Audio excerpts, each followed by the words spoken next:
শ্ৰদ্ধাৰ সভাপতি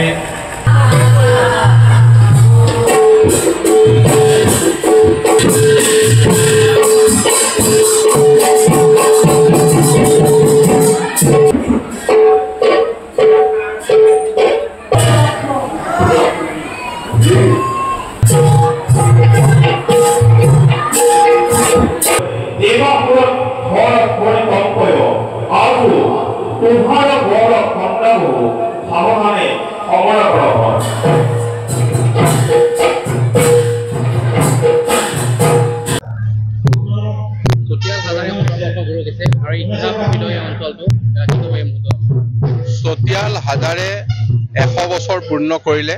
আজি শতবৰ্ষৰ অনুষ্ঠানত আমাৰ 5খন গাঁৱৰ ৰাইজে মিলি এই শতবৰ্ষ উদযাপন অনুষ্ঠান পালন কৰিছে আৰু আমিও তাত সহযোগ কৰিছোঁ। ইয়াৰ কিছু কাম আমাৰ অৰ্ধ নিৰ্মিত হৈ আছিল, সেইখিনি প্ৰায় সম্পূৰ্ণ কৰা হৈছে। গতিকে চতিয়াল হাজাৰ কলিয়াবৰৰ এটা 100 বছৰীয়া অনুষ্ঠান গুৰুজনাৰ কৃষ্টি সংস্কৃতি ধৰি ৰাখি আমাৰ এই 5খন গাঁৱৰ ৰাইজে এটা মহৎ জাতীয় কাম সমাপন কৰি আহিছে। তেখেত সমূহ ৰাইজলৈ মোৰ আন্তৰিক সেৱা আৰু শ্ৰদ্ধা জ্ঞাপন কৰিছোঁ।